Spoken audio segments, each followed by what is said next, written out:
Today on Hollywood and Crime, our special episode of the Wonderland Murders, Malice in Wonderland. Here's my co-host Larry Brand with our special guests Tom Lang and Bob Souza. I'm sitting here with Tom Lang in Los Angeles, and we've got Robert Souza on the phone from Idaho. Tom and Bob were lead detectives on the Wonderland murder investigation. They originally called the Four on the Floor murders, I believe also the Laurel Canyon murders? Yeah, they've had a few names over the years. Tom and Bob have written a terrific book called Malice in Wonderland, which just came out a couple of months ago, the early part of 2018. It gives a detailed insider's view on the killings and the investigation. Our show actually begins with both of you finding out about it. Tom, you were out horseback riding. Yeah, I was at a friend's place in Agua Dulce, which is kind of a rural area northeast of L.A., and he's got a few horses, and so we were out riding. We'd come in towards his house, and his wife came running out and said that my wife was on the phone. And so she said, this fellow's wife said it was kind of urgent, that she needed to talk to me. I said, oh, well, maybe something's wrong, something with the kids or something. So I went in, I talked to her, and she said that our boss, Ron Lewis, our lieutenant, was on the phone and had called her and needed me to respond to, at the time, what they said was a multiple murder in the Laurel Canyon area of Hollywood, and that he was trying to get a hold of Bob. And I said, well, I can find Bob. That's not a problem. I called Bob from my friend's place and told him about it, and left from there, from Agua Dulce to Wonderland. And Bob, I believe, at first you thought it was a joke because you'd made some kind of crack when you left this was, of course, the 4th of July weekend in 1981. Yeah, and I had worked Hollywood detectives off and on for 5 years, and I know there were a lot of strange things that happened in Hollywood, but when Tom called me, usually when I got a call like that, not many people had that number. I had kind of a secret number. Sometimes you just want to hide, if you're not on call or if you're not the one who's responsible for a case. But when Tom first called me, he's got to be kidding me, because when we parted company, I had said, with our luck, we're going to catch a triple axe murder in Hollywood Hills. And I was making a joke out of it. Right. And when he told me we had 4 bodies up in Laurel Canyon, I thought he was joking. But I could tell by his tone of voice right away that it was the real deal. So I got dressed really quick and jumped in my car, and I was on the freeway in holiday traffic, which drives you crazy because you want to get there. Yeah. But as you know, Los Angeles traffic is what it is. So, Tom, you got to the Wonderland house first. Yeah, I was there first. As I approached, when you come off, I think it was Lookout Mountain Drive, you take off of Laurel Canyon. And as I approached a very narrow street, I saw all these large trucks that they were television stations that had responded to this. Right. And it was just a mess. I couldn't get near this place, so I had to park, down a couple blocks and actually walk up. But by the time I got there, everything was secured, and the brass had decided that we would take the case. Our unit would. Now, we have citywide jurisdiction, and we normally handle high-profile cases, serial killing cases, things of that nature. At the time, there were 18 geographical divisions within the city of L.A. Each one had a homicide unit, and they'd be responsible for the homicides that occurred within that division until someone made a decision that, they're busy enough, they've got enough to handle without something like this occurring, which obviously is going to take up a lot of time. Right. And so that's why we were called, and we took it over from Hollywood Division when I got there. Of course, I'm waiting for my partner, and generally you divvy things up. One will be responsible for this, one will be responsible for that. When you have this size of a crime scene, this many victims, and this much attention, there's a lot to cover, and you're going to need a lot of help. Mm-hmm. So one would be assigned to the actual crime scene to make sure that it got documented and properly handled. The other would be rounding everybody up, make sure everybody had an assignment, and make sure all these things got done. That's what Bob was going to do. Mm-hmm. I was going to do the crime scene itself. And so I'm standing there with 3 or 4 folks from our scientific investigation lab. Sure. And among them, you have a photographer, and we had a videographer. And he made a comment. He says, I got my video camera here if you want it for anything. And so I'm looking around. We got bodies downstairs. We got body in the front. Got bodies upstairs. You got a huge crime scene. And I'm thinking, why don't we just do the whole thing? Put it on video. Can you do that? He said, sure, let me get my camera. And he brought in a big shoulder-mounted unit with all these cables. And I'm looking around, and I'm thinking, boy, I don't know if this is going to work. We're going to be pulling these cables all the way through the house. Right. And I said, well, we don't want to disturb any evidence. I mean, we got a lot of blood, we got this, we got everything else. But he said, no, that's not a problem because I can have somebody guide the cables. We can take our time. And so we started outside and then walked up the stairs where we believe the killers entered and went right through the front door. And then with the first victim, we numbered him, would be Barbara Richardson, who was lying on the floor alongside a sofa. So we're going to start with Barbara Richardson and then do everything around her, all the evidence that we could possibly see, blood transfers, there's narcotics, paraphernalia on the table. Where she was initially struck, it was obviously she was sleeping right there on the sofa, and body was either pulled or knocked to the floor, where she was struck many more times. And then we'd move to the rear, where we had the Launius lying in his bed where he'd been bludgeoned. His wife, Susie Launius, had been removed by the paramedics because she was actually still alive. And then we would move up the stairs and do victims 3 and 4, which were in the bedroom upstairs. Victims at a crime scene are evidence. Whatever else you want to say about them, they're no longer here, and they are part of the crime scene. They're to be treated like evidence. Mm-hmm. But along the way, you're going to have a lot of other things that we wanted to record. And one of the criminalists found an indentation in the wall going up the narrow staircase that looked to be like threads perhaps from the end of a pipe. Mm-hmm. There were several more evident on a couple of the victims. So this is the first indication we had that pipes may have been used as weapons. So this is actually at the scene, you noticed the striations? Yeah, in the wall. And okay. We eventually had those excised, the whole part of the wall just taken completely out. Mm-hmm. And again, this is a fairly narrow stairway going up. And so whoever went up to attack these folks wasn't taking their time. They were probably running and at the same time swinging the pipes. And this is probably how these things happened. The main thing at a crime scene is to get absolutely everything, whether it's going to be admitted or not. I know it was the first time footage of a crime scene was used in court. Was it the first time it was recorded that way? To my knowledge, it was the first time that a murder scene had been actually taped and admitted into evidence in California.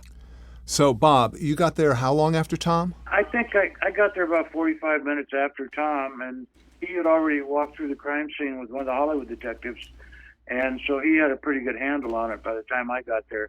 This was the first case you guys worked on together? It was the first time we worked a case together. My partner had been promoted and moved on, and Tom's partner was on vacation. So that's Frank Tomlinson. Frank Tomlinson. Right. And they teamed us up because we were both by ourselves. And there's something that Tom and I had that you don't usually have with a partner right away. We knew each other, but we'd never worked together. But something just kind of clicked. I mean, we could almost read each other's minds on what we were going to do. And it just seemed like a natural thing for him to do that and for me to take care of the exterior and try to round up witnesses and everything else that needed to be done on the outside of the house. And it was all flowing as much as it could under the circumstances because it was such a horrific crime scene. We'd both seen, our share of disaster, but this was really a complex scene and we knew it.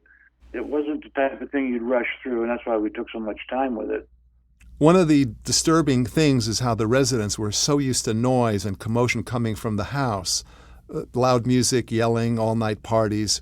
Some of the neighbors heard something going on, even Susan Launius moaning, and they ignored it.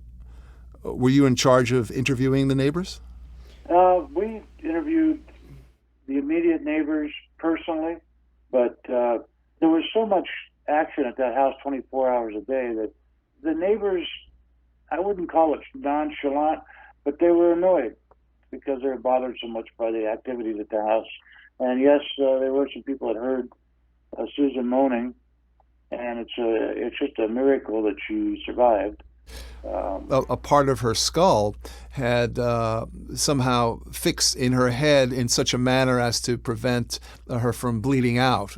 Yeah.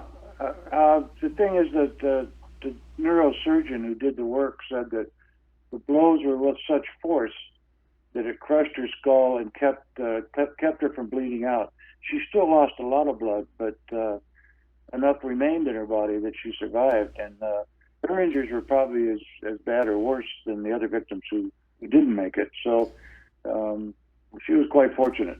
You had described it as a particularly horrific scene. I imagine, just being police officers, you come upon, horrible sights, and as veterans. I think what made this maybe a little different was the amount of victims. Usually in a murder case, you'll find one victim, shot or stabbed or beaten. But when you have this many victims, they were killed in the same fashion, it makes it a little more grotesque. It tells you that this is payback for something. Right. This is it was such an overkill that it was just striking. Overkill. That's a good way to describe it. Now, whoever the attackers were, and we believe it was Holmes and 3 others. Well, Holmes let him in, Right. through his own admission. Right. But we think that there were probably at least 3, possibly 4 other suspects. Right. And aided by Holmes in the fact that he let them in at like 4 a.m. on the 1st. They had no way of knowing whether the soon-to-be victims were potentially armed. I mean, these guys really, there was like an armory there. Because you wouldn't walk in there with pipes without also handguns, I would think. Well, no, the way they found out where these people were, Nash had been robbed, and this was a payback for the robbery. Right. They got everything from Holmes. Holmes gave them up. He gave up the location. He said who was there. He said where they were. We don't know details, obviously, of his discussion with Nash, but he had to say that, they're under the influence all night long. They party all night long. They'll be out of it by the time you get here, perhaps if you get here in the early morning hours. There was a locked gate, so I'll make sure it's unlocked, and we'll let you in. And Larry, I would just venture, I think Tom will probably agree with me, they were probably armed when they came in, but once they realized these people were all out, they just went the most brutal way they could to send a message. But I would guess they were probably armed to begin with. Now, the other thing that occurred to me, which does a feature in your book, is, and it was especially pronounced in the Manson investigation, was the setting up of rival fiefdoms within LAPD, the sheriff's department, whether you're downtown or on the west side. And in the case of the Manson killings, it really stalled the investigation simply by parts of the department not communicating with each other. It didn't seem it was nearly as bad in this case. But I know you guys in the book mentioned that in a couple of places that the communication within the department, people who they think of the police department as, Big Brother or something, and you don't get a sense of the incredible inefficiency that goes on within because they're human beings, and they have egos and they have personalities, and they want to protect their information and their sources. All comes into play. Larry, we could go on for days about the lack of communication cases, but I think I'll just mention one thing about the Manson case. The autopsies were actually going on at the same time, and they hadn't put the 2 cases together yet, and they're in the coroner's office, probably 10 feet apart. That was amazing to me. You're talking about the Tate and the LaBianca murders. Yes, exactly. Right. And anytime you get more than one agency involved, it gets even more complicated because of the communication issues, which really starts to show in serial killer cases. I call it the bane of any criminal investigation is the lack of communications between not just interdepartmental stuff, but other agencies. Mm-hmm. We had a lot of serial killing cases. One jurisdiction is not talking to the other. Mm-hmm. They're trying to protect their evidence. Maybe they've got good reasons behind that, but it's not good for an investigation. Everybody has to be on the same page. You have to understand what the evidence is. Someone needs to be in charge and make decisions. Do you find that with the advent of computer technology, where theoretically, if somebody gets murdered in New Jersey in a specific way with a specific pattern, you should be able to access that if someone similar murder occurs in San Diego, right? Interesting you should mention that. Yes, that's true. Those types of things where where things are documented through the computers, which we didn't have back then. That's a great asset. But let me tell you something that's not. And I still do seminars. And one of the things I talk about is lack of communication. When we used to go to work in the 70s, 80s, when this happened, we'd go to work in the morning, we'd probably grab a cup of coffee, sit down at a desk and start arranging what we're going to do. We're going to interview here, we're going to go out there, we discuss some of this in the book. Today, they go to their desk and they open their laptop, and they're talking to other detectives in other jurisdictions about evidence in cases, and there's no personal one-on-one today. It's not, let's get together for a meeting, have a cup of coffee, and discuss the evidence. They're doing it online. Mm-hmm. You don't know who you're speaking to. Mm-hmm. If I'm in L.A. and I'm talking to a homicide cop in Santa Barbara, and we're talking about a potential serial killer, and you're trading evidence online? Mm-hmm. No, you say, let's get together tonight in Ventura County and have a beer and talk about this. Like you can read body language and yes. subtext. Right now, Larry, I'm talking, you're making a point, and I'm looking right in your eyes, and I know you're listening intently. Right. And you're part of this thing. Right. If I talk to you online, I don't know what you're doing, or you may be looking up at the sky and playing video games. Yeah, I don't know what you're doing. Right. They lack that today, and that's a big problem. Right. Were there any specific ways in which this lack of communication affected this case, Wonderland? Well, sure. In the Laurel Canyon case, we dealt with federal people. The suspects, Ed Nash and that group, were under federal indictment by the U.S. government and a RICO charge with the U.S. Attorney's Office. We need to know that. They need to know that their guy under indictment may be a murderer, maybe have set up multiple murders. But you have to be careful with it also, because it could be something nefarious going on. There were a lot of problems with the federal investigation versus this. And the big C word comes out again, corruption. Mm-hmm. It's alive and well. It always has been there. It always will be. You have to be careful of that. Even within our own department, we had people with a different agenda, and that we deal with in the book as well. But it seems that when we talk about this communication issue, and the reason there's a lack of it, is that depending on the division, whether it's narcotics or vice or homicide, everybody has their own agenda, and they don't always jibe. Like what I think is important might not be important to a narcotics guy. Here's a life lesson you can count on. You won't get better at anything if you aren't honest with yourself about what you're doing wrong. The truth is, one thing most of us are getting wrong is our toothbrushing routine, or lack thereof. Most of us are brushing our teeth incorrectly, not brushing for long enough, and forgetting to change our brush on time. That's why you need to do what I did and get Quip.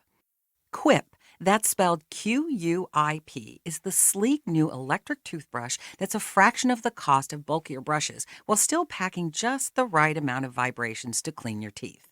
And it's going to save you from yourself by keeping you from getting lax on your toothbrushing habits. Quip's subscription plan refreshes your brush on a dentist-recommended schedule, delivering new brush heads every 3 months for just $5, including free shipping worldwide. One of my favorite things about brushing with my Quip is the built-in timer that helps you clean for a full 2 minutes with guiding pulses that remind you when to switch sides. Quip starts at just $25, and if you go to getquip.com/LAcrime right now, you'll get your first refill pack free with a Quip electric toothbrush.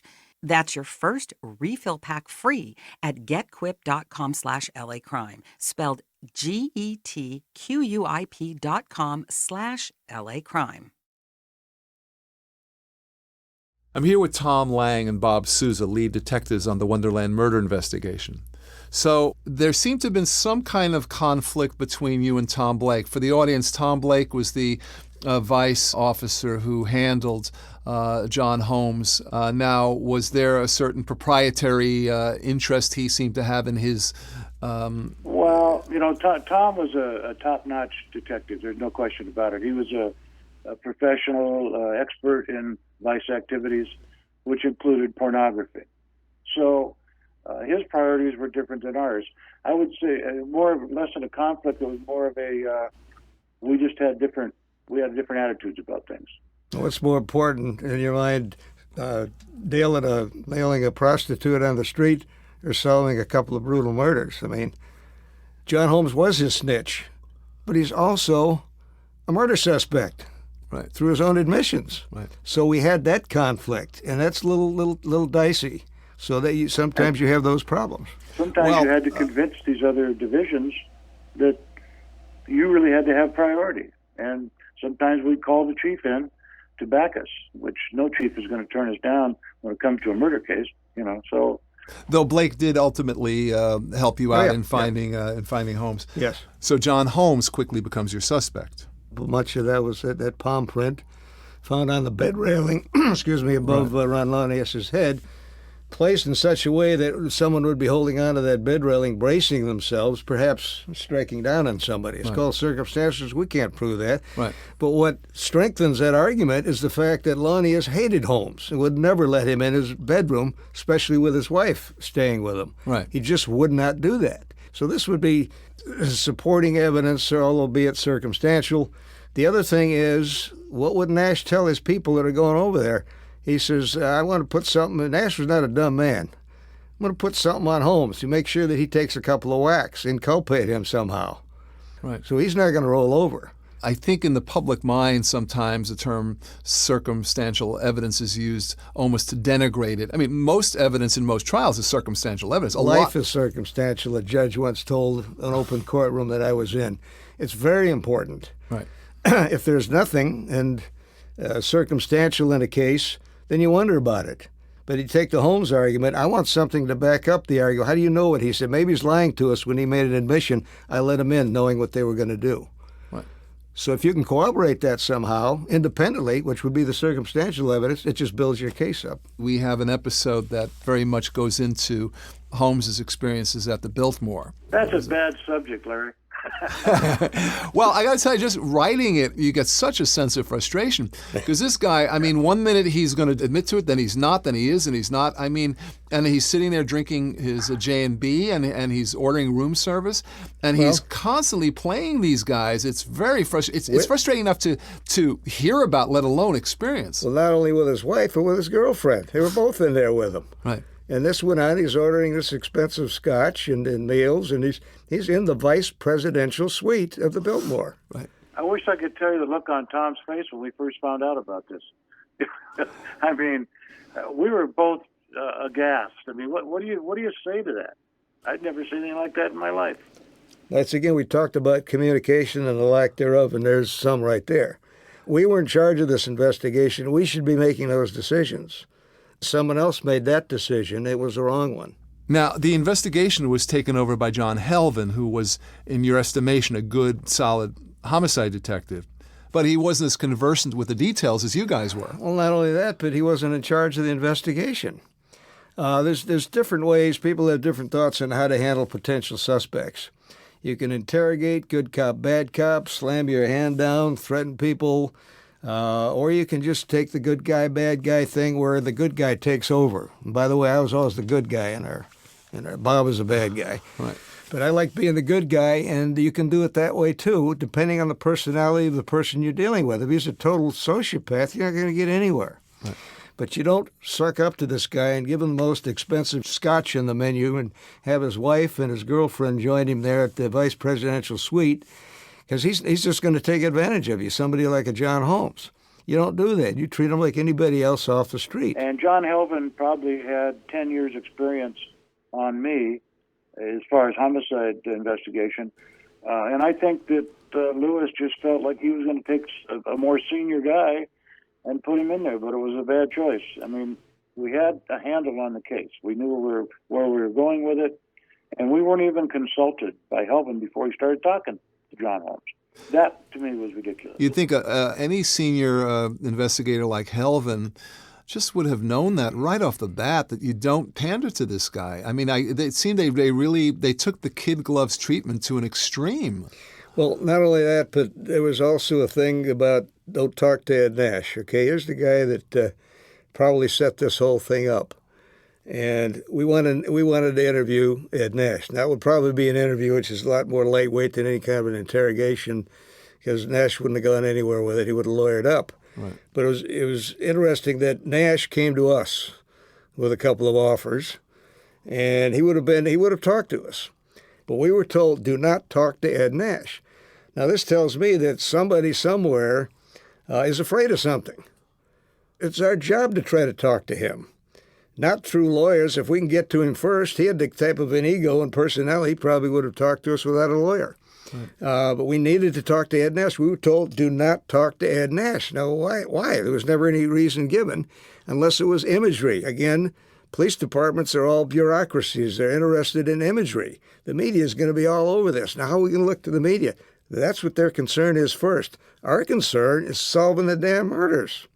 A lot of people. We were so used to total autonomy as homicide detectives. This was really came out of left field for us.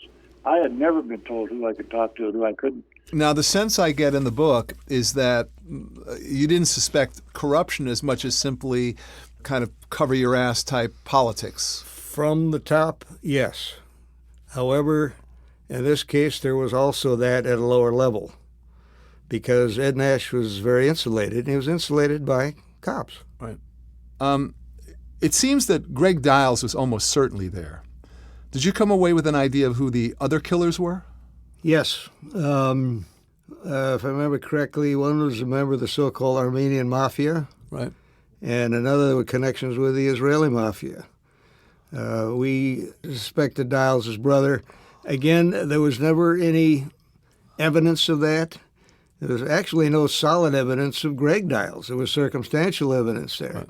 But we had a lot of people that we looked at over the years, but there was never enough to really file a case, because Ed Nash, the guy in charge of this thing, who I believe set up these murders for a retaliation thing from the robbery, he had a lot of connections. He had connections with the Israeli Mafia, which we found out about it during the first warrant. We served a warrant, and then lo and behold, we ran into the so-called godfather of the Israeli Mafia inside this house with a Palestinian, which was kind of interesting. Right. So he had a lot of connections, and we believe that he used these other connections with these other organizations. Melvin Whitey Hull, what a character this guy was. Yeah. So this guy actually led to the discovery of the bodies. No, yeah, in a way. After this occurred, later on that afternoon, the crime scene was visited by at least two different groups of dopers, burglars, robbers, whatever you want to call them, lowlifes. Whitey was one of them, and they came in there because he had attempted to call somebody at Wonderland, apparently to make a buy of some type, because there was drugs being sold out of there.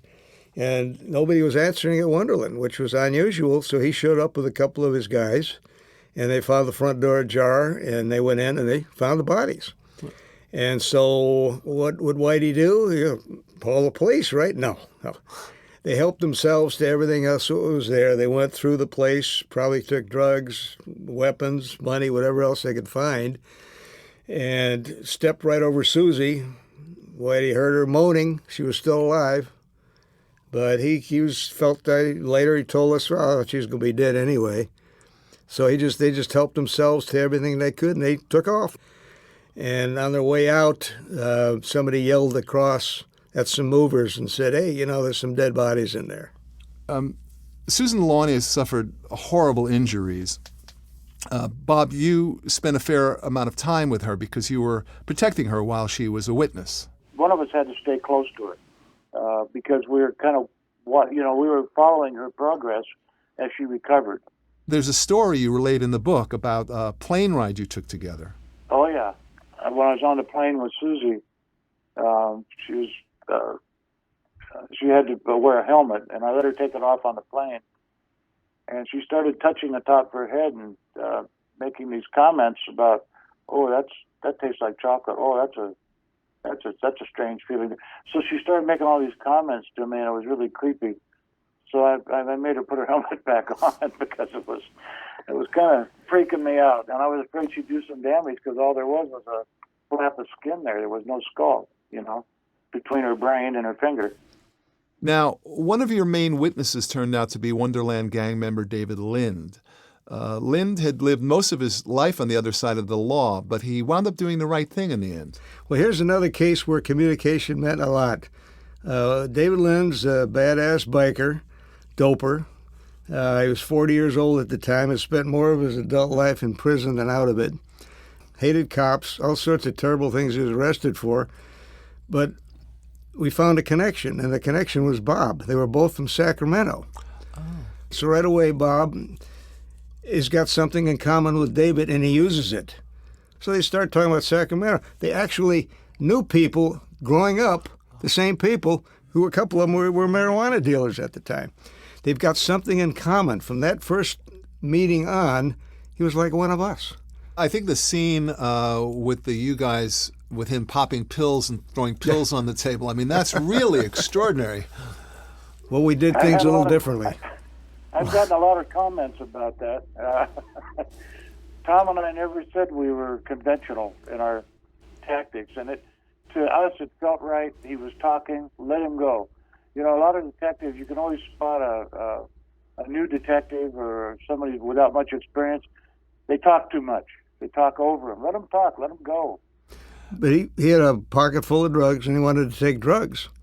He's still talking. I don't care if he takes all the drugs in the world. Would we be might get in some trouble for this? I don't know. We're still trying to solve a murder.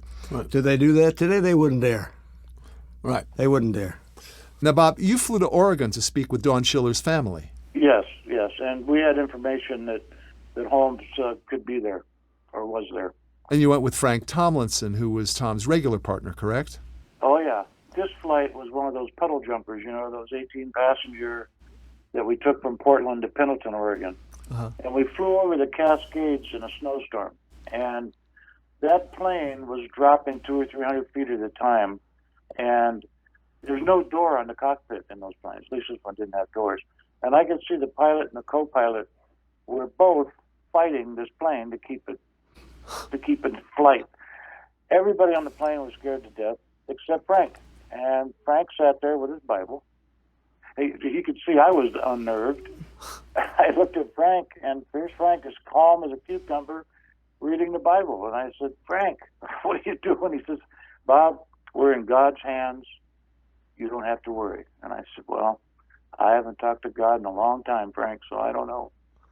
Frank is an interesting character. The experience that I liked with you, Tom, is when you're in the strip joint.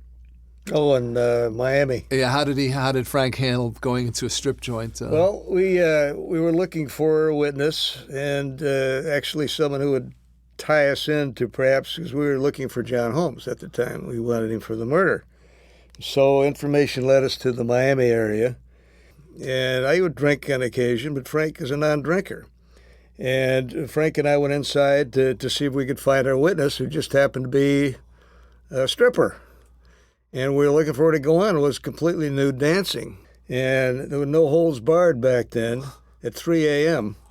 between the dancers and the patrons. And, of course, the patrons, all a bunch of young guys, drunk. And so we had to go in there and look like we were the patrons. So we went in one at a time and kind of sat next to one another. And I ordered a beer, and Frank had ordered a glass of beer. But he'd pick it up, and he'd just kind of sniff it and put it down. He would never have liquor cross his lips type of thing. So I had to, when he wasn't looking and the bartender wasn't looking, I'd grab his glass and pour it into mine and make sure that we were kind of covered in that respect, because that was a kind of place you would not want anyone to know you were a cop, especially working undercover, because you would have a problem. But we eventually found who we were looking for, and it led to Holmes. And there is, of course, the night you attended the Adult Film Awards at the Hollywood Palladium. We all went. We all went to the Adult Film Awards. Well, you didn't get Tomlinson to go in. No. No, Frank didn't go with us on that one. He might have had a heart attack if he saw what we saw. Well, I take it, at least the way I chose to describe it, that no one would have mistaken you guys for potential award winners that night. They know who we were. And they know why we were there, too. We were looking for Holmes, obviously.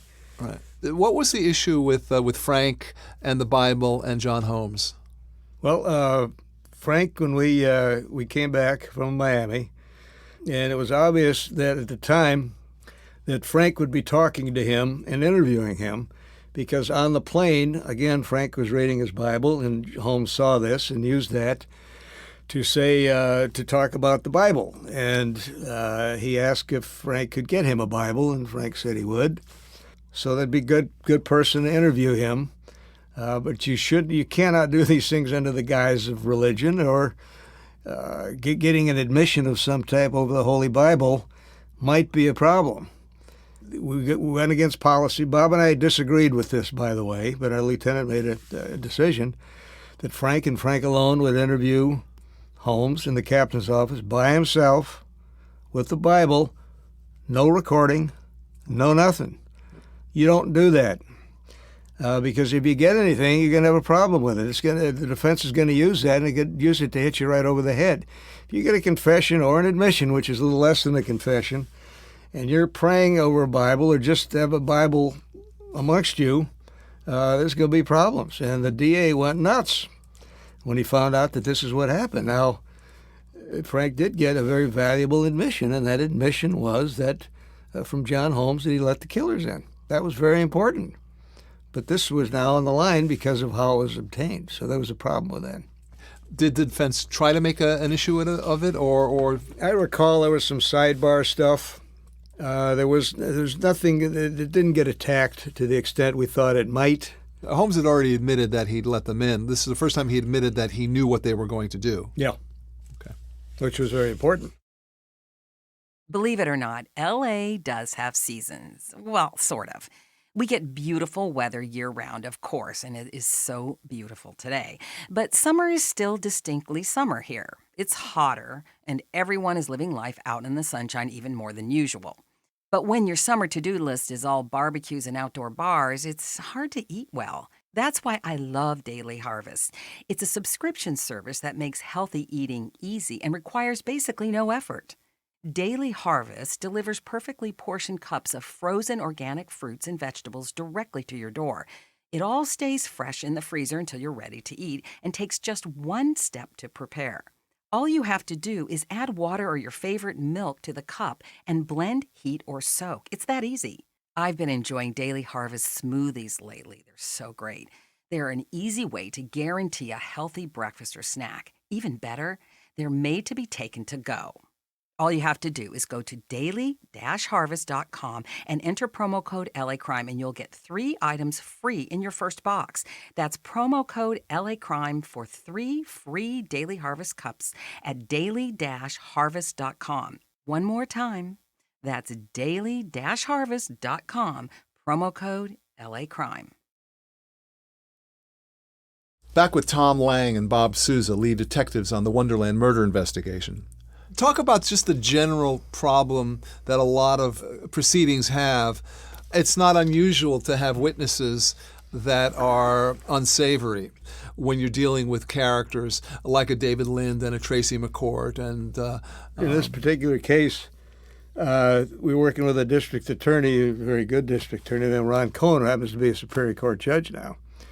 And we sat down one day and we realized the cast of characters that we had. They're all crooks. They're all dopers, and one of them is a killer. Ron Lanius is probably a organized crime killer. He hires out to kill people, and dope deals, a lot of nasty people. And we had no, I guess you'd call them respectable people to put on the stand. No nuns, no PhDs from MIT, and they had nasty people. So we were looking for a phrase we could sum up for the jury or something we could use. Although these people are bad guys, it doesn't mean that sometimes they might just tell the truth. They were there. They're the only ones that are going to know what happened. So we had to come up with a phrase, throw out to the jury. Why do you believe these people? Why would you believe a dope dealer? Well, the phrase that I came up with, when a crime occurs in hell, you don't have angels as witnesses. Now, John Holmes, of course, is acquitted of the murders. Now, the jury accepted that he was there. Duress is not an excuse, correct? Correct. Duress is no defense for murder. Right. How do you account for was it simply that they ignored that? It was, in a sense, jury nullification, that they believed he was under duress? That was part of it, and that's how the defense played it up. He was also afforded perhaps 2 of the finest defense attorneys in L.A. County. And the jury just didn't buy it. They felt that he was more of a victim. And frankly, he came off as more of a victim. If you just look at how pathetic he looked half the time. And during his trial, Ed Nash actually walked into the courtroom, sat in the rear. Right. So did this have an intimidating effect? I don't know.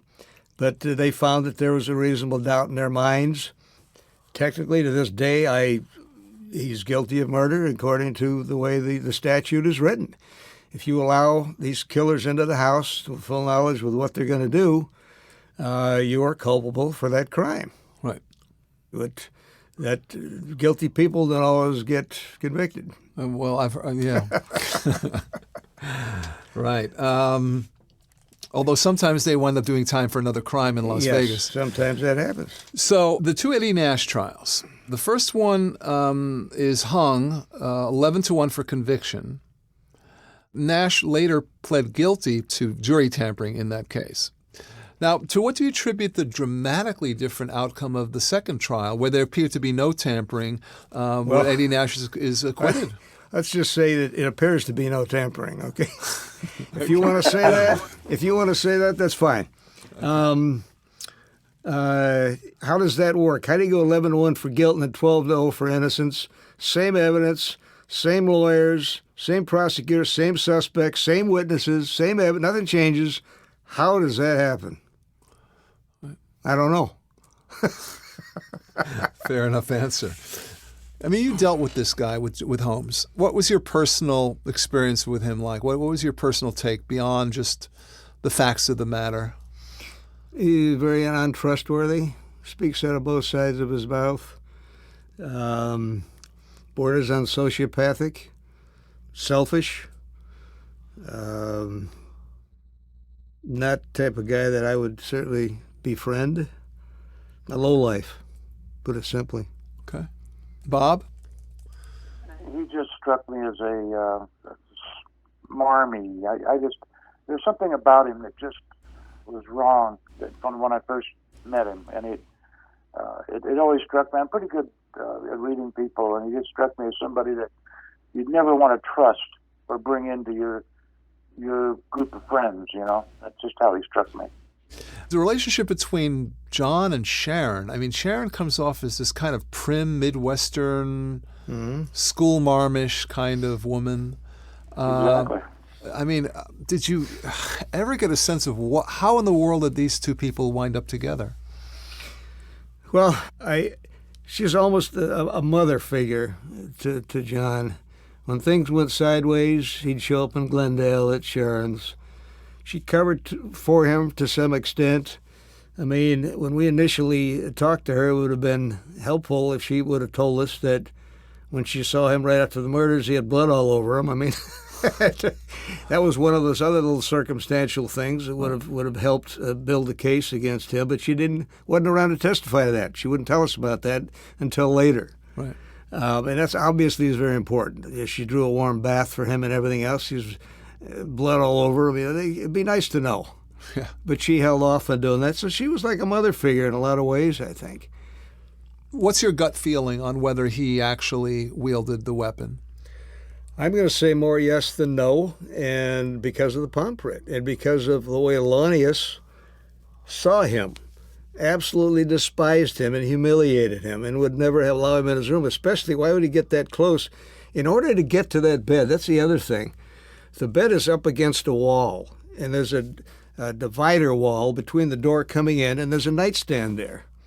And you would have to move into that area purposely in order to have that palm print on there.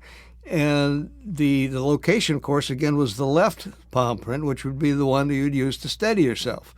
You wouldn't walk in that room and just be leaning against the bed talking to somebody. You had to go past that little nightstand and into that little area, that little closed-in area, on purpose. Mm-hmm. And the way that he gave an admission, he gave you just enough, but he didn't go so far as to say that I struck him. Probably in his mind he may have felt, if I say that, I'm admitting to murder. If I just tell him that I'll let him in, it'll be okay, and I'll cover myself that way. That's what I think happened. Mm-hmm. Also, as described by Sharon, the amount of blood on him, one would expect if he was there but let them in, he would physically try to remove himself as much from the horror of what was going on. The amount of blood that he was covered with would indicate that he was close enough to the victims. Why would he have been that close if he weren't at least a participant along his... That's true. Sure. He might have some splatter if he was there, but not like he was covered in blood. So, Bob, did you also come away with an impression one way or the other as to whether or not he physically struck any of the blows? Well, Tom and I had a lot of conversations about that famous palm print, and even with us, how we even stood there together and were reenacting how somebody would hold on to that. We were pretty much in agreement that that's probably what happened, but like you say, we'll never know. But it certainly, the evidence pointed toward him doing exactly what Tom was just describing. There's no question. Mm-hmm. Now, your last encounter with Holmes, the Veterans Hospital, considering his level of notoriety, at least within that subculture of porn films, he certainly was successful within that. And there were points where he was making decent money, but he came to a pretty sad and pretty depressing end. Very depressing. I went in there with my new partner at the time, Mac McLean. But Mac and I got information that he was at the Veterans Hospital out in Sepulveda in the San Fernando Valley. And he, of course, had AIDS, and he was on his last licks there. And Lori Holmes' new young wife was in there. And we went in, and he said hi, recognized me, and introduced Mac. He looked terrible. He looked like under 100 pounds. He was 6 feet, but he looked under 100 pounds. Long hair and unshaven. His nails were very long, and his nails hurt him, he said. And I said, he basically just told him that we realized this might be the last time we saw him, and we'd really like to talk to you. You got anything to say? And then all of a sudden it was, can I have a cigarette? He says, I can't smoke in here. Can we go outside? I said, yeah. So we took him outside, and he lit up. And he said, I really respect you guys, and then this, that, and the other. It's a stroke job, quite frankly. And he says, I want to tell you. I says, well, John, this is the time. Tell us what happened. We don't have a tape recorder. Maybe we'll write a couple things down. Why don't you just tell us? Well, I'd like to, but I tell you what I'll do. If I'll write all this stuff down, and if you guys want to come back, it'll all be written down, and I'll give it to Lori or the nurse or whatever. And it was just another stroke job. 2 weeks later, he was dead. He never said anything. Larry, there's a certain rule for dying declarations. There's certain qualifications. And one of them is that you have to know you're dying. And the other is you have to die. Well, Tom knew he had to at least make that statement to Holmes that this is probably the last time we see you. So Holmes knew he was dying. So there's Tom all along knowing that if he did get that dying declaration, it would be acceptable. Right. So it would have been admissible in court. So it actually had some salience beyond just your... if he'd even inculpated Nash, and who else was there? Yeah. That would have been a big deal. Wow. It would have answered all our questions, but Holmes was acting as Holmes. He was the same character as he was in the Biltmore, essentially, trying to play, for... Yeah. You mentioned a bizarre ramble he gets into about how much he respects the police and how Johnny Watt is an homage to cops in general and LAPD in particular. He's just stroking us. Yeah, it's the same stuff that he's always done. Just tell us in any way that you want. And again, that Bob alluded to, he knew he was going to die, but we have to have him understand that, and then he has to die. He could have probably done something for saving his reputation. Took a lot of nasty killers off the street. Yeah. He could have done all of those things, and he decided not to.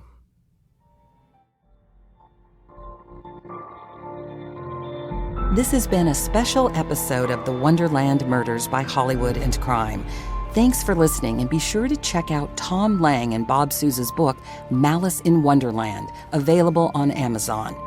If you're joining us for the first time, we recommend you go back and listen from the beginning of the series. Subscribe to Hollywood and Crime on Apple Podcasts, Wondery.com, Spotify, or wherever you're listening right now. To find a link to subscribe to the Wonderland Murders by Hollywood and Crime, and for more information on the episode notes, simply tap or swipe over the cover art. You'll also see some offers from our sponsors.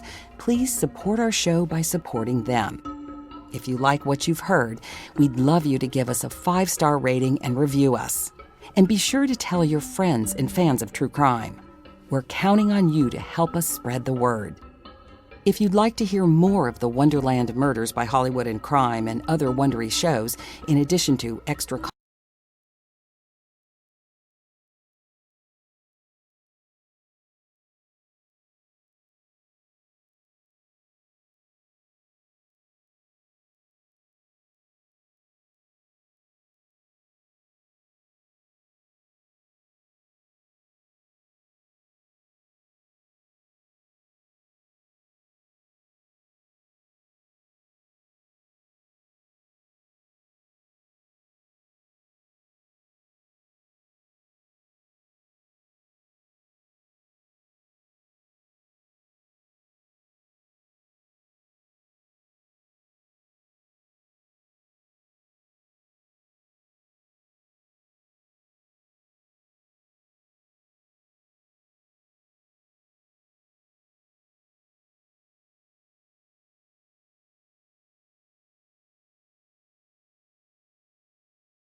but great eccentricity, and had from childhood excited attention through the strange stories and odd dreams he was in the habit of relating. He called himself psychically hypersensitive, but the staid folk of the ancient commercial city dismissed him as merely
right positions in the cycle of eternity. They had, indeed, come themselves from the stars and brought their images with them. These great old ones, Castro continued, were not composed altogether of flesh and blood. They had shape, for did not this star-fashioned image prove it? But that shape was not made of matter.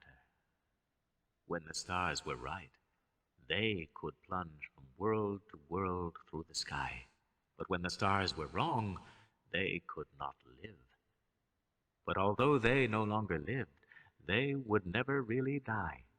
They all lay in stone houses in their great city of Rilye, preserved by the spells of mighty Cthulhu, for a glorious resurrection when the stars and the earth might once more be ready for them. But at that time some force from outside must serve to liberate their bodies. The spells that preserved them intact likewise prevented them from making an initial move, and they could only lie awake in the dark and think, whilst uncounted millions of years rolled by. They knew all that was occurring in the universe, for their mode of speech was transmitted thought. Even now they talked in their tombs. When, after infinities of chaos, the first men came, the great old ones spoke to the sensitive among them by molding their dreams. For only thus could their language reach the fleshy minds of mammals. Then, whispered Castro, those first men formed the cult around small idols which the great ones showed them, idols brought in dim eras from dark stars. That cult would never die till the stars came right again, and the secret priest would take great Cthulhu from his tomb to revive his subjects and resume his rule of earth. The time would be easy to know, for then mankind would have become as the great old ones, free and wild and beyond good and evil, with laws and morals thrown aside, and all men shouting and killing and reveling in joy. Then the liberated old ones would teach them new ways to shout and kill and revel and enjoy themselves, and all the earth would flame with a holocaust of ecstasy and freedom. Meanwhile, the cult, by appropriate rites, must keep alive the memory of those ancient ways and shadow forth the prophecy of their return. In the elder time, chosen men had talked with the entombed old ones in dreams, but then something had happened. The great stone city, Rilye, with its monoliths and sepulchres, had sunk beneath the waves, and the deep waters, full of the one primal mystery through which not even thought can pass, had cut off the spectral intercourse. But memory never died, and high priest said that the city would rise again when the stars were right. Then came out of the earth the black spirits of earth, moldy and shadowy, and full of dim rumors picked up in caverns beneath forgotten sea bottoms. But of them old Castro dared not speak much. He cut himself off hurriedly, and no amount of persuasion or subtlety could elicit more in this direction. The size of the old ones, too, he curiously declined to mention. Of the cult, he said that he thought the center lay amid the pathless deserts of Arabia, where Irem, the city of pillars, dreams hidden and untouched. It was not allied to the European witch cult, and was virtually unknown beyond its members. No book had ever really hinted of it, though the deathless Chinaman said that there were double meanings in the Necronomicon of the mad Arab Abdul al-Hazred, which the initiated might read as they chose, especially the much-discussed couplet, "That is not dead which can eternal lie, and with strange eons even death may die." Legrasse, deeply impressed and not a little bewildered, had inquired in vain concerning the historic affiliations of the cult. Castro, apparently, had told the truth when he said that it was wholly secret. The authorities at Tulane University could shed no light upon either cult or image, and now the detective had come to the highest authorities in the country and met with no more than the Greenland tale of Professor Webb. The feverish interest aroused at the meeting by Legrasse's tale, corroborated as it was by the statuette, is echoed in the subsequent correspondence of those who attended, although scant mention occurs in the formal publication of the society. Caution is the first care of those accustomed to face occasional charlatanry and imposture. Legrasse for some time lent the image to Professor Webb, but at the latter's death it was returned to him, and remains in his possession, where I viewed it not long ago. It is truly a terrible thing, and unmistakably akin to the dream sculpture of young Wilcox. That my uncle was excited by the tale of the sculptor I did not wonder, for what thoughts must arise upon hearing, after a knowledge of what Legrasse had learned of the cult, of a sensitive young man who had dreamed not only the figure and exact hieroglyphics of the swamp-found image and the Greenland devil tablet, but had come in his dreams upon at least 3 of the precise words of the formula, uttered alike by Eskimo diabolists and mongrel Louisianans. Professor Angel's instant start on an investigation of the utmost thoroughness was eminently natural, though privately I suspected young Wilcox of having heard of the cult in some indirect way, and of having invented a series of dreams to heighten and continue the mystery at my uncle's expense. The dream narratives and cuttings collected by the professor were, of course, strong corroboration, but the rationalism of my mind and the extravagance of the whole subject led me to adopt what I thought the most sensible conclusions. So, after thoroughly studying the manuscript again and correlating the theosophical and anthropological notes with the cult narrative of Legrasse, I made a trip to Providence to see the sculptor and give him the rebuke I thought proper for so boldly imposing upon a learned and aged man. Wilcox still lived alone in the Fleur-de-Lis building in Thomas Street, a hideous Victorian imitation of 17th century Breton architecture, which flaunts its stuccoed front amidst the lovely colonial houses on the ancient hill and under the very shadow of the finest Georgian steeple in America. I found him at work in his rooms, and at once conceded from the specimens scattered about that his genius is indeed profound and authentic.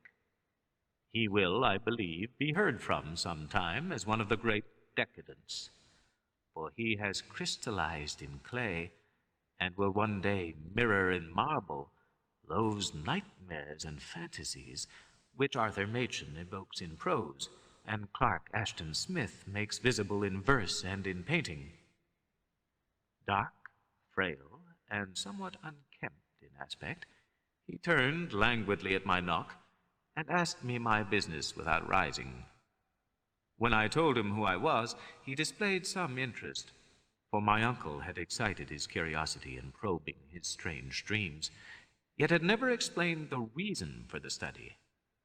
I did not enlarge his knowledge in this regard, but sought with some subtlety to draw him out.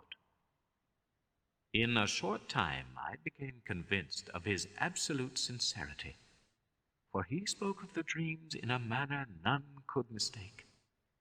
They and their subresiduum had influenced his art profoundly, and he showed me a morbid statue whose contours almost made me shake with the potency of its black suggestion. He could not recall having seen the original of this thing except in his own dream bas-relief, but the outlines had formed themselves insensibly under his hands. It was, no doubt, the giant shape he had raved of in delirium. That he really knew nothing of the hidden cult, save from what my uncle's relentless catechism had let fall, he soon made clear. And again I strove to think of some way in which he could possibly have received the weird impressions. He talked of his dreams in a strangely poetic fashion, making me see with terrible vividness the damp cyclopean city of slimy green stone, whose geometry, he oddly said, was all wrong, and hear with frightened expectancy the ceaseless half-mental calling from underground, Cthulhu Fahen, Cthulhu Fahen. These words had formed part of that dread ritual which told of dead Cthulhu's dream vigil in his stone vault at Rilliet, and I felt deeply moved despite my rational beliefs. Wilcox, I was sure, had heard of the cult in some casual way, and had soon forgotten it amidst the mass of his equally weird reading and imagining. Later, by virtue of its sheer impressiveness, it had found subconscious expression in dreams, in the bas-relief, and in the terrible statue I now beheld, so that his imposture upon my uncle had been a very innocent one. The youth was of a type at once slightly affected and slightly ill-mannered, which I could never like. But I was willing enough now to admit both his genius and his honesty. I took leave of him amicably, and wish him all the success his talent promises. The matter of the cult still remained to fascinate me, and at times I had visions of personal fame from researches into its origin and connections. I visited New Orleans, talked with Legrasse and others of that old-time raiding party, saw the frightful image, and even questioned such of the mongrel prisoners as still survived. Old Castro, unfortunately, had been dead for some years. What I now heard so graphically at first hand, though it was really no more than a detailed confirmation of what my uncle had written, excited me afresh, for I felt sure that I was on the track of a very real, very secret, and very ancient religion whose discovery would make me an anthropologist of note. My attitude was still one of absolute materialism, as I wish it still were, and I discounted with a most inexplicable perversity the coincidence of the dream notes and odd cuttings collected by Professor Angel. One thing which I began to suspect, and which I now fear I know, is that my uncle's death was far from natural.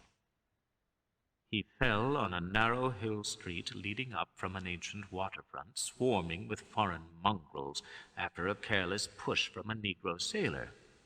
I did not forget the mixed blood and marine pursuits of the cult members in Louisiana, and would not be surprised to learn of secret methods and poison needles as ruthless and as anciently known as the cryptic rites and beliefs. Legrasse and his men, it is true, have been let alone. But in Norway, a certain seaman who saw things is dead. Might not the deeper inquiries of my uncle after encountering the sculptor's data have come to sinister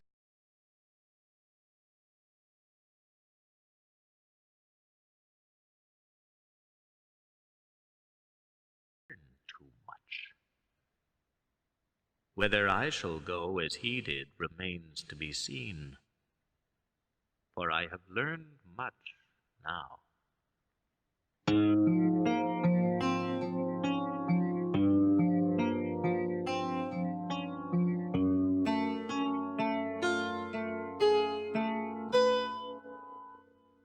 Part 3. The Madness from the Sea. If heaven ever wishes to grant me a boon, it will be a total effacing of the results of a mere chance which fixed my eye on a certain stray piece of shelf paper. It was nothing on which I would naturally have stumbled in the course of my daily round, for it was an old number of an Australian journal, Sydney Bulletin, for 18th April 1925. It had escaped even the Cutting Bureau, which had, at the time of its issuance, been avidly collecting material for my uncle's research. I had largely given over my inquiries into what Professor Angel called the Cthulhu cult, and was visiting a learned friend of Paterson, New Jersey, the curator of a local museum, and a mineralogist of note. Examining one day the reserve specimens roughly set on the storage shelves in a rear room of the museum, my eye was caught by an odd picture in one of the old papers spread beneath the stones. It was the Sydney Bulletin I have mentioned, for my friend has wide affiliations in all conceivable foreign parts, and the picture was a half-tone cut of a hideous stone image almost identical with that which Legrasse had found in the swamp. Eagerly clearing the sheet of its precious contents, I scanned the item in detail and was disappointed to find it of only moderate length. What it suggested, however, was of portentous significance to my flagging quest, and I carefully tore it out for immediate action. It read as follows: Mystery derelict found at sea. Vigilant arrives with helpless armed New Zealand yacht in tow. One survivor and dead man found aboard. Tale of desperate battle and deaths at sea. Rescued seaman refuses particulars of strange experience. Odd idol found in his possession. Inquiry to follow. The Morris & Company's freighter Vigilant, bound from Valparaiso, arrived this morning at its wharf in Darling Harbor, having in tow the battled and disabled but heavily armed steam yacht Alert of Dunedin, New Zealand, which was sighted 12th April in south latitude 34 degrees 21 minutes, west longitude 152 degrees 17 minutes, with one living and one dead man aboard. The Vigilant left Valparaiso 25th March, and on 2nd April was driven considerably south of her course by exceptionally heavy storms and monster waves. On 12th April, the derelict was sighted, and though apparently deserted, was found upon boarding to contain one survivor in a half-delirious condition and one man who had evidently been dead for more than a week. The living man was clutching a horrible stone idol of unknown origin, about a foot in height, regarding whose nature authorities at Sydney University, the Royal Society, and the museum in College Street all profess complete bafflement, and which the survivor says he found in the cabin of the yacht, in a small carved shrine of common pattern. This man, after recovering his senses, told an exceedingly strange story of piracy and slaughter. He is Gustaf Johansen, a Norwegian of some intelligence, and had been second mate of the two-masted schooner Emma of Auckland, which sailed for Callao 20th February with a complement of 11 men. The Emma, he says, was delayed and thrown widely south of her course by the great storm of 1st March, and on 22nd March, in south latitude 49 degrees 51 minutes, west longitude 128 degrees 34 minutes, encountered the Alert, manned by a queer and evil-looking crew of Kanakas and half-castes. Being ordered peremptorily to turn back, Captain Collins refused, whereupon the strange crew began to fire savagely and without warning upon the schooner, with a peculiarly heavy battery of brass cannon forming part of the yacht's equipment. The Emma's men showed fight, says the survivor, and though the schooner began to sink from shots beneath the waterline, they managed to heave alongside their enemy and board her, grappling with the savage crew on the yacht's deck and being forced to kill them all, the number being slightly superior because of their particularly abhorrent and desperate, though rather clumsy, mode of fighting. 3 of Emma's men, including Captain Collins and First Mate Green, were killed, and the remaining 8, under Second Mate Johansen, proceeded to navigate the captured yacht, going ahead in their original direction to see if any reason for their ordering back had existed. The next day, it appears, they raised and landed on a small island, although none is known to exist in that part of the ocean, and 6 of the men somehow died ashore, though Johansen is queerly reticent about this part of his story and speaks only of their falling into a rock chasm. Later, it seems, he and one companion boarded the yacht and tried to manage her, but were beaten about by the storm of 2nd April. From that time till his rescue on the 12th, the man remembers little, and he does not even recall when William Bryden, his companion, died. Bryden's death reveals no apparent cause, and was probably due to excitement or exposure. Cable advices from Dunedin report that the Alert was well known there as an island trader and bore an evil reputation along the waterfront. It was owned by a curious group of half-castes, whose frequent meetings and night trips to the woods attracted no little curiosity. And it had set sail in great haste just after the storm and earth tremors of 1st March. Our Auckland correspondent gives the Emma and her crew an excellent reputation, and Johansen is described as a sober and worthy man. The Admiralty will institute an inquiry on the whole matter, beginning tomorrow, at which every effort will be made to induce Johansen to speak more freely than he has done hitherto. This was all, together with the picture of the hellish image. But what a train of ideas it started in my mind. Here were new treasuries of data on the Cthulhu cult, and evidence that it had strange interests at sea as well as on land. What motive prompted the hybrid crew to order back the Emma as they sailed about with their hideous idol? What was the unknown island on which 6 of the Emma's crew had died, and about which the mate Johansen was so secretive? What had the Vice Admiralty's investigation brought out, and what was known of the noxious cult in Dunedin? And, most marvelous of all, what deep and more than natural linkage of dates was this which gave a malign and now undeniable significance to the various turns of events so carefully noted by my uncle? 1st March, our 28th February, according to the international dateline, the earthquake and storm had come. From Dunedin, the Alert and her noisome crew had darted eagerly forth as if imperiously summoned.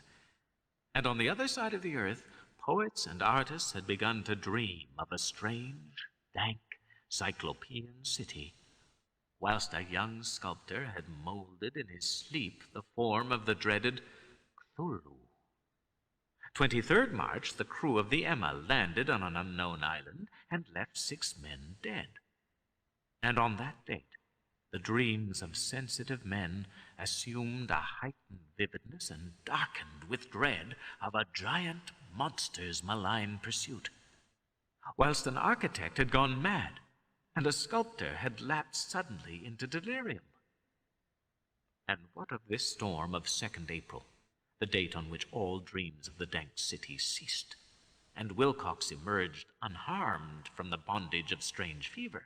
What of all this, and of those hints of old Castro about the sunken, star-born old ones and their coming reign, their faithful cult, and their mastery of dreams? Was I tottering on the brink of cosmic horrors beyond man's power to bear? If so, they must be horrors of the mind alone, for in some way the 2nd of April had put a stop to whatever monstrous menace had begun its siege of mankind's soul. That evening, after a day of hurried cabling and arranging, I bade my host adieu and took a train for San Francisco. In less than a month, I was in Dunedin, where, however, I found that little was known of the strange cult members who had lingered in the old sea taverns. Waterfront scum was far too common for special mention, though there was vague talk about one inland trip these mongrels had made, during which faint drumming and red flame were noted on the distant hills. In Auckland, I learned that Johansen had returned with yellow hair turned white, after a perfunctory and inconclusive questioning at Sydney, and had thereafter sold his cottage in West Street and sailed with his wife to his old home in Oslo. Of his stirring experience he would tell his friends no more than he had told the Admiralty officials, and all they could do was to give me his Oslo address. After that, I went to Sydney and talked profitlessly with seamen and members of the Vice Admiralty Court. I saw the Alert, now sold and in commercial use, in Circular Quay at Sydney Cove, but gained nothing from its non-committal bulk. The crouching image with its cuttlefish head, dragon body, scaly wings, and hieroglyph pedestal was preserved in the museum at Hyde Park, and I studied it long and well, finding it a thing of balefully exquisite workmanship, and with the same utter mystery, terrible antiquity, and unearthly strangeness of material which I had noted in Legrasse's smaller specimen. Geologists, the curator told me, had found it a monstrous puzzle, for they vowed that the world held no rock like it. Then I thought with a shudder of what old Castro had told Legrasse about the primal great ones. They had come from the stars and had brought their images with them. Shaken with such a mental revolution as I had never before known, I now resolved to visit Mate Johansen in Oslo. Sailing for London, I re-embarked at once for the Norwegian capital, and one autumn day landed at the trim wharves in the shadow of the Egerberg. Johansen's address, I discovered, lay in the old town of King Harald Hardrada, which kept alive the name of Oslo during all the centuries that the greater city masqueraded as Christiania. I made the brief trip by taxicab and knocked with palpitant heart at the door of a neat and ancient building with plastered front. A sad-faced woman in black answered my summons, and I was stung with disappointment when she told me in halting English that Gustav Johansen was no more. He had not long survived his return, said his wife, for the doings at sea in 1925 had broken him.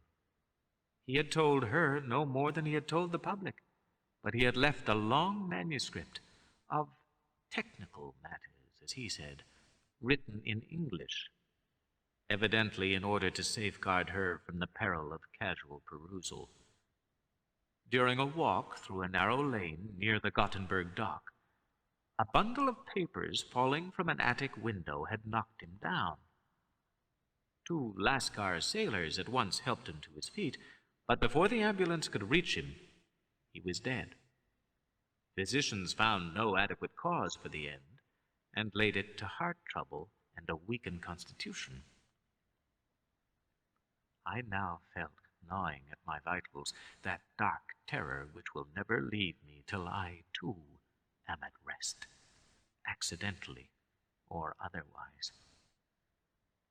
Persuading the widow that my connection with her husband's technical matters was sufficient to entitle me to his manuscript, I bore the document away and began to read it on the London boat. It was a simple, rambling thing, a naive sailor's effort at a post facto diary, and strove to recall day by day that last awful voyage. I cannot attempt to transcribe it verbatim in all its cloudiness and redundance, but I will tell its gist, enough to show why the sound of the water against the vessel's sides became so unendurable to me that I stopped my ears with cotton.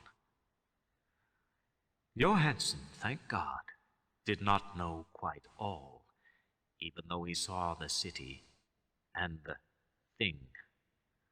But I shall never sleep calmly again when I think of the horrors that lurk ceaselessly behind life in time and in space, and of those unhallowed blasphemies from elder stars which dream beneath the sea, known and favored by a nightmare cult ready and eager to loose them on the world whenever another earthquake shall heave their monstrous stone city again to the sun and air. Johansen's voyage had begun just as he told it to the Vice Admiralty. The Emma, in ballast, had cleared Auckland on 20th February, and had felt the full force of that earthquake-born tempest which must have heaved up from the sea bottom the horrors that filled men's dreams. Once more under control, the ship was making good progress when held up by the Alert on 22nd March, and I could feel the mate's regret as he wrote of her bombardment and sinking. Of the swarthy cult fiends on the alert, he speaks with significant horror. There was some peculiarly abominable quality about them which made their destruction seem almost a duty. And Johansen shows ingenuous wonder at the charge of ruthlessness brought against his party during the proceedings of the Court of Inquiry. Then, driven ahead by curiosity in their captured yacht under Johansen's command, the men sight a great stone pillar sticking out of the sea, and in south latitude 47 degrees 9 minutes, west longitude 126 degrees 43 minutes, come upon a coastline of mingled mud, ooze, and weedy cyclopean masonry, which can be nothing less than the tangible substance of Earth's supreme terror, the nightmare corpse city of Rillier, that was built in measureless eons behind history by the vast, loathsome shapes that seep down from the dark stars. There lay great Cthulhu and his hordes, hidden in green, slimy vaults, and sending out at last, after cycles incalculable, the thoughts that spread fear to the dreams of the sensitive and called imperiously to the faithful to come on a pilgrimage of liberation and restoration. All this Johansen did not suspect, but God knows he soon saw enough. I suppose that only a single mountaintop, the hideous monolith-crowned citadel whereon great Cthulhu was buried, actually emerged from the waters. When I think of the extent of all that may be brooding down there, I almost wish to kill myself forthwith. Johansen and his men were awed by the cosmic majesty of this dripping Babylon of elder demons, and must have guessed without guidance that it was nothing of this or any sane planet.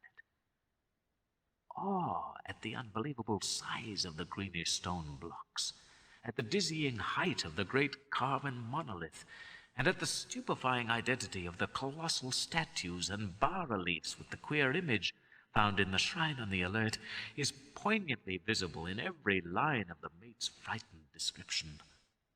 Without knowing what futurism is like, Johansen achieved something very close to it when he spoke of the city.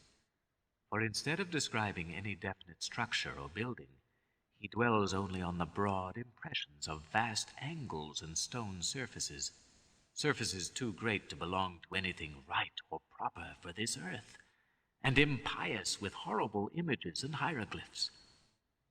I mention his talk about angles because it suggests something Wilcox had told me of his awful dreams. He had said that the geometry of the dream place he saw was abnormal, non-Euclidean, and loathsomely redolent of spheres and dimensions apart from ours. Now an unlettered seaman felt the same thing whilst gazing at the terrible reality. Johansen and his men landed at a sloping mud bank on this monstrous acropolis, and clambered slipperily up over Titan oozy blocks, which could have been no mortal staircase. The very sun of heaven seemed distorted when viewed through the polarizing miasma welling out from this sea-soaked perversion, and twisted menace and suspense lurked leeringly in those crazily elusive angles of carven rock, where a second glance showed concavity after the first showed convexity. Something very like fright had come over all the explorers before anything more definite than rock and ooze and weed was seen. Each would have fled had he not feared the scorn of the others, and it was only half-heartedly that they searched, vainly as it proved, for some portable souvenir to bear away. It was Rodriguez the Portuguese who climbed up the foot of the monolith and shouted of what he had found. The rest followed him and looked curiously at the immense carved door with the now familiar squid dragon bas-relief. It was, Johansen said, like a great barn door, and they all felt that it was a door because of the ornate lintel, threshold, and jambs around it, though they could not decide whether it lay flat like a trapdoor or slantwise like an outside cellar door. As Wilcox would have said, the geometry of the place was all wrong. One could not be sure that the sea and the ground were horizontal. Hence, the relative position of everything else seemed phantasmally variable. Dryden pushed at the stone in several places without result. Then Donovan felt over it delicately around the edge, pressing each point separately as he went. He climbed interminably along the grotesque stone molding. That is, one would call it climbing if the thing was not, after all, horizontal. And the men wondered how any door in the universe could be so vast. Then, very softly and slowly, the acre-great panel began to give inward at the top, and they saw that it was balanced. Donovan slid or somehow propelled himself down or along the jamb and rejoined his fellows, and everyone watched the queer recession of the monstrously carven portal. In this fantasy of prismatic distortion, it moved anomalously in a diagonal way, so that all the rules of matter and perspective seemed upset. The aperture was black with a darkness almost material. That tenebrousness was indeed a positive quality, for it obscured such parts of the inner walls as ought to have been revealed, and actually burst forth like smoke from its eon-long imprisonment, visibly darkening the sun as it slunk away into the shrunken and gibbous sky on flapping, membranous wings. The odor arising from the newly opened depths was intolerable, and at length the quick-eared Hawkins thought he heard a nasty slopping sound down there. Everyone listened, and everyone was listening still, when it lumbered slobberingly into sight, and gropingly squeezed its gelatinous green immensity through the black doorway into the tainted outside air of that poisoned city of madness. Poor Johansen's handwriting almost gave out when he wrote of this. Of the 6 men who never reached the ship, he thinks 2 perished of pure fright in that accursed instant. The thing cannot be described. There is no language for such abysms of shrieking and immemorial lunacy, such eldritch contradictions of all matter, force, and cosmic order. A mountain walked or stumbled. God! What wonder that across the earth a great architect went mad, and poor Wilcox raved with fear in that telepathic instant. The thing of the idols, the green, sticky spawn of the stars, had awaked to claim his own. The stars were right again, and what an age-old cult had failed to do by design, a band of innocent sailors had done by accident. After vigintillions of years, great Cthulhu was loose again and ravening for delight. 3 men were swept up by the flabby claws before anybody turned. God rest them, if there be any rest in the universe. They were Donovan, Guerrera, and Angstrom. Parker slipped as the other 3 were plunging frenziedly over endless vistas of green-crusted rock to the boat. And Johansen swears he was swallowed up by an angle of masonry which shouldn't have been there, an angle which was acute, but behaved as if it were obtuse. So only Bryden and Johansen reached the boat and pulled desperately for the Alert as the mountainous monstrosity flopped down the slimy stones and hesitated, floundering at the edge of the water. Steam had not been suffered to go down entirely, despite the departure of all hands for the shore, and it was the work of only a few moments of feverish rushing up and down between wheels and engines to get the Alert under way. Slowly, amidst the distorted horrors of the indescribable scene, she began to churn the lethal waters, whilst on the masonry of that charnel shore that was not of earth, the Titan thing from the stars slavered and gibbered like Polypheme cursing the fleeing ship of Odysseus. Then, bolder than the storied Cyclops, great Thulu slid greasily into the water and began to pursue with vast wave-raising strokes of cosmic potency. Bryden looked back and went mad, laughing at intervals till death found him one night in the cabin whilst Johansen was wandering deliriously. But Johansen had not given out yet. Knowing that the thing could surely overtake the Alert until steam was fully up, he resolved on a desperate chance, and setting the engine for full speed, ran lightning-like on deck and reversed the wheel. There was a mighty eddying and foaming in the noisome brine, and as the steam mounted higher and higher, the brave Norwegian drove his vessel head-on against the pursuing jelly, which rose above the unclean froth like the stern of a demon galleon. The awful squid head with writhing feelers came nearly up to the bowsprit of the sturdy yacht, but Johansen drove on relentlessly. There was a bursting as of an exploding bladder, a slushy nastiness as of a cloven sunfish, a stench as of 1,000 open graves, and a sound that the chronicler would not put on paper.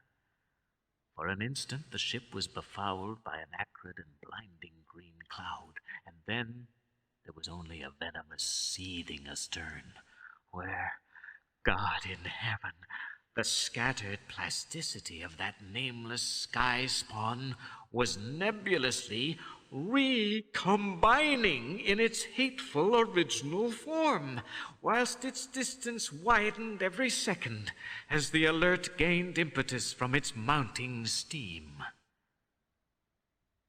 That was all. After that, Johansen only brooded over the idol in the cabin, and attended to a few matters of food for himself and the laughing maniac by his side. He did not try to navigate after the first bold flight, for the reaction had taken something out of his soul. Then came the storm of 2nd April, and a gathering of the clouds about his consciousness. There is a sense of spectral whirling through liquid gulfs of infinity, of dizzying rides through reeling universes on a comet's tail, and of hysterical plunges from the pit to the moon, and from the moon back again to the pit, all livened by a cachinnating chorus of the distorted, hilarious elder gods, and the green, bat-winged, mocking imps of Tartarus. Out of that dream came rescue. The Vigilant, the Vice Admiralty Court, the streets of Dunedin, and the long voyage back home to the old house by the Egerberg. He could not tell. They would think him mad. He would write of what he knew before death came, but his wife must not guess. Death would be a boon if only it could blot out the memories. That was the document I read, and now I have placed it in the tin box beside the bas-relief and the papers of Professor Angel. With it shall go this record of mine, this test of my own sanity, wherein is pieced together that which I hope may never be pieced together again. I have looked upon all that the universe has to hold of horror, and even the skies of spring and the flowers of summer must ever afterward be poison to me. But I do not think my life will be long. As my uncle went, as poor Johansen went, so shall I go. I know too much, and the cult still lives.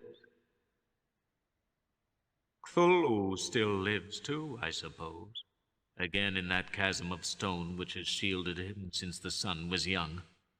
His accursed city is sunken once more, for the Vigilant sailed over the spot after the April storm, but his ministers on earth still bellow and prance and slay, around idol-capped monoliths in lonely places.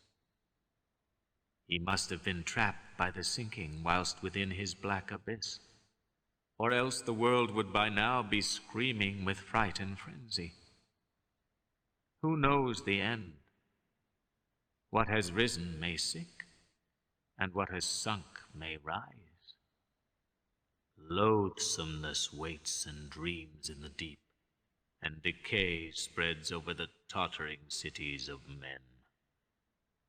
A time will come, but I must not and cannot think. Let me pray that if I do not survive this manuscript, my executors may put caution before audacity and see that it meets no other eye.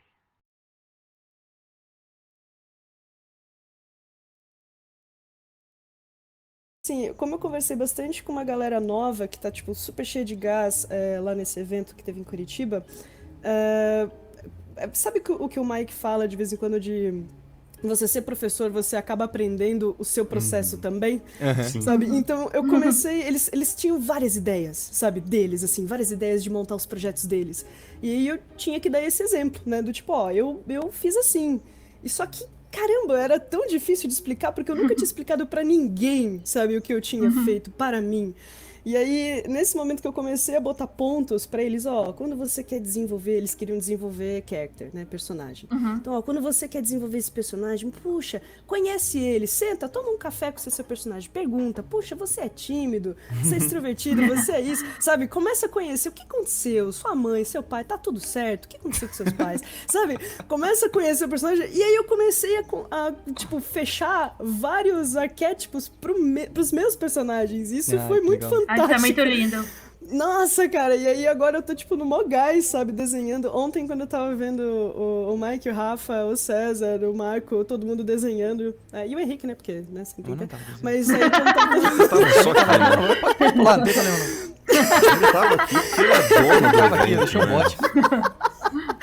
E aí, quando tava todo mundo desenhando... e os meninos estavam falando disso também. Ai, cara, foi muito foda. Foi muito massa. Ai, É muito bom quando você consegue enxergar assim, seus próprios personagens como algo que você gostaria de ver num fandom, sabe? Exato. Por exemplo, eu gosto muito de ler livro YA. E a gente sabe que o YA, né, Young Adult, é cheio de estereótipos, tipo... O triângulo amoroso, a garota que é normal, mas de repente todo mundo se apaixona por ela. E isso irrita. Então o que eu tento fazer é o que eu gostaria de ler numa história, sabe? O que ia deixar personagens interessantes, sabe? Então eu gosto assim de deixar meus personagens tipo, bem característicos no sentido de ter defeito, sabe? De ter, sabe? Fazer aquele vilão vilanesco mesmo. E aquela pessoa que é... Quase aquele político... sabe, aquele vilão meio político que fala as coisas certas, mas... Eu gosto de ver personagens interessantes, que fujam um pouco do padrão. Eles também sejam falhas, né? Eles têm que ter falhas, né? Putz, isso enriquece Ninguém gosta de muito. personagem chato, parado, sabe?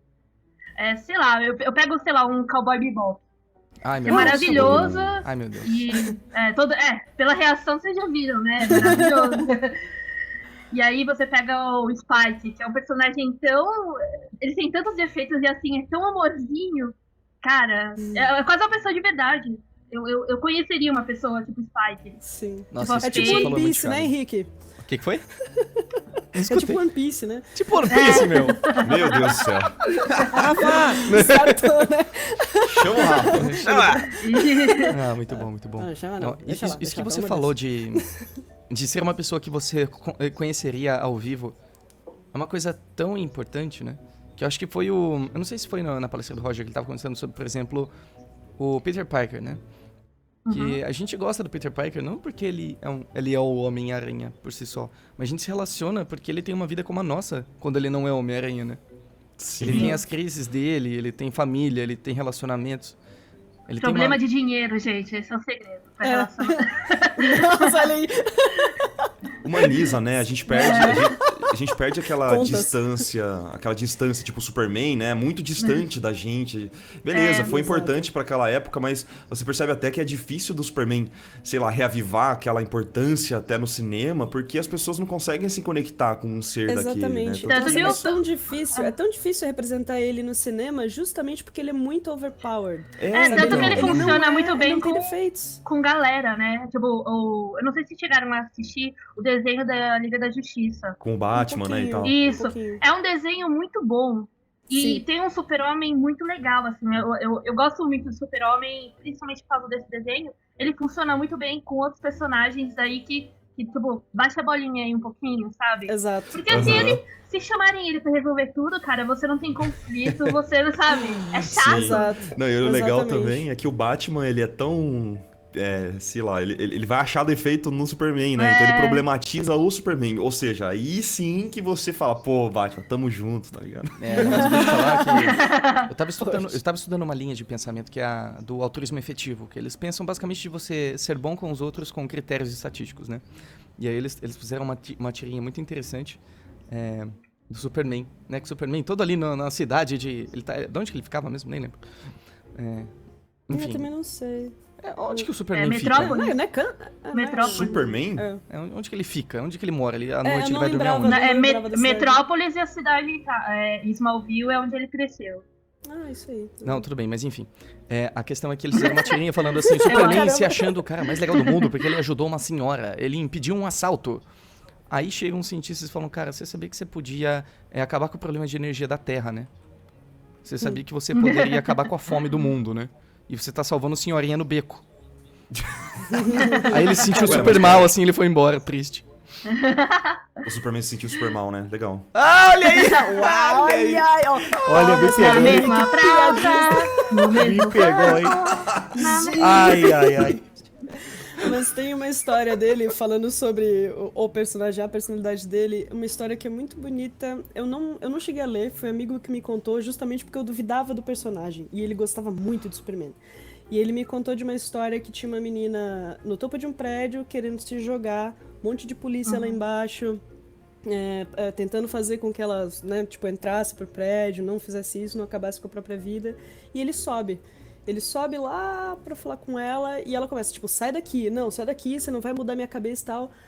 E ele bate mó papo com ela, reflexivo, sabe? Tipo, cara, eu sou um alienígena. Eu tô, tipo, meu planeta se destruiu.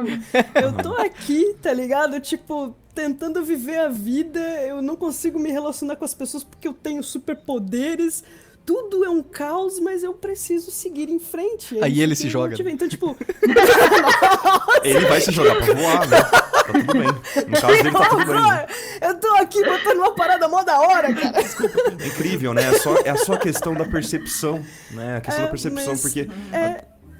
Pode É falar, engraçado. É que, tipo, ele bate esse papo com ela e ele acaba convencendo com ela com palavras. Ele não usa super força, sabe? Ele não usa, sei lá, sopro congelante. Ele não pega ela à força de lá e leva lá embaixo, sabe? Ele convence ela de que a vida vale a pena. Tipo, esse é o Superman, sabe? Não é um cara que vai dar porrada nos... Lógico que, né? A gente gosta de ver uma porradinha ali aqui. Mas esse é o Superman, é o cara que ele tem a cabeça no lugar, que ele bota as pessoas em ordem, sabe? Então, essa construção... Quando ele me contou essa história, eu falei, tá, esse cara merece respeito, sabe?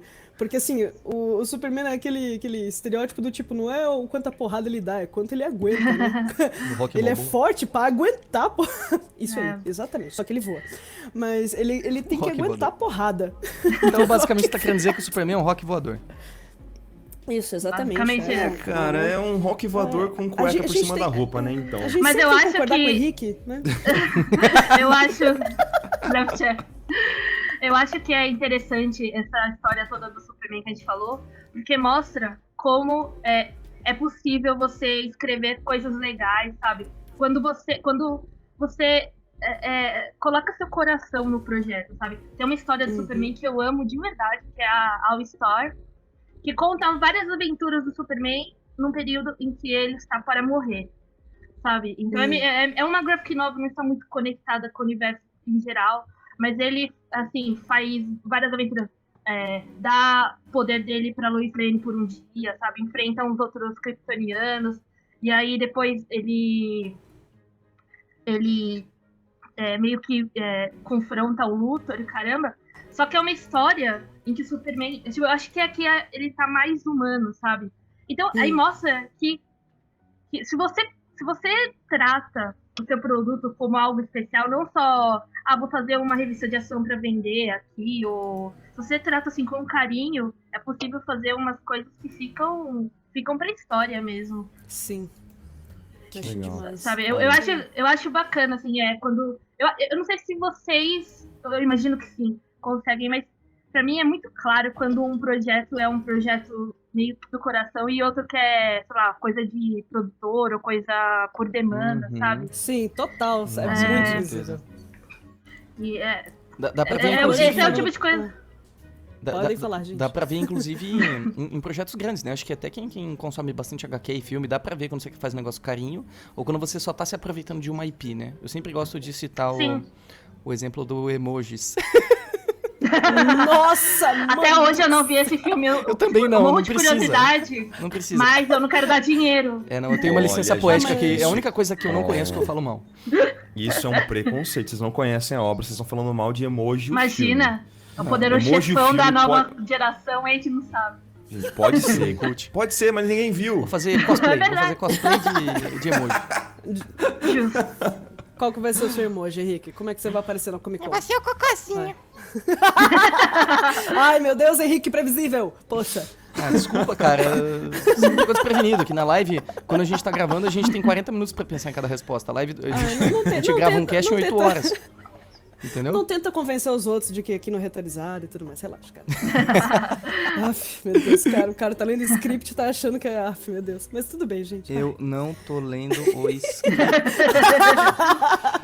Gente, mas Como agora, assim, aproveitando Henrique? este gancho... Você não está lendo esse script? Assim que se fala? Isso, script. Tá? Tá. Script. Aí Agora tá entre Rafa. asteriscos, dar risada. Nossa. Não, mas Muito isso é bem engraçado. complicado, cara. A gente vê. Que nem, por exemplo, o filme do Death Note do Netflix, né? Eu sinto que eles tentaram pegar o IP e falar, não, todo mundo conhece, todo mundo gosta. Vamos estragar, né? Aí eles Exato. vamos fazer tudo que não Olha, deve. eu acabei de ver, faz umas semanas atrás, o Pacific Rim 2. Gente, E assim, aí? ó, é palpável. Um projeto que é feito com, tipo, assim, você vê que a pessoa gostou de fazer, que é o Pacific Rim 1. O E o primeiro. 2, Del Toro. um filme de produtor, assim, cara, que dá até uma tristeza, sabe, de imaginar o que fizeram. Eu não sou de, estragaram o filme, porque a gente sempre meteu o primeiro, né, sempre vai ter a obra original. Sim. Mas deu uma tristezinha, assim, eu falei, Putz, quando você coloca coração nas coisas, parece que salta, assim. sim. Todos os desenhos que eu fiz, que eu acabei postando pra todo mundo ver e tudo mais, os que mais chamaram a atenção foram aqueles que eu coloquei muito um pouquinho de mim, assim. Um que eu achei que nunca ia ter repercussão foi as irmãs que eu tinha desenhado. Eu ia citar esse agora. Que esse eu acho muito. Tem Esse muito. eu acho muito. Esse, inclusive, fala comigo porque eu tenho irmã menor, assim, saca? Então. Eu também. Então, tipo. Eu tenho uma irmã Deu de certo. 11 anos. Que Então, desenha muito bem, gente, aliás. Exato. Sério, não quero saber de Mike, de Rafa. Eu não quero saber. A minha irmã, cara, minha irmã tem 11 anos. Sério, ela tá fazendo coisa no Blender e postando no Sketchfab. As pessoas baixam e acham da isso, hora. cara? Sério. Já sabe que sério. convidar pro ano que vem, porque. Exato. Não, ela é muito Iconicast próximo. fantástica. Então, toda vez que minha mãe manda fotinho de WhatsApp das coisas que ela tá fazendo, eu falo, mãe, a senhora está me deixando muito ansiosa. Eu preciso trabalhar aqui em casa, Quer me não tô humilhar, mãe? conseguindo. Mãe, o que a senhora tá querendo, mãe? Por quê, mãe? Nossa, É muito mas bom. só finalizando sobre essa peça, tem muito sobre mim e sobre ela, sabe? Então, tipo, passei por muitos momentos ruins na vida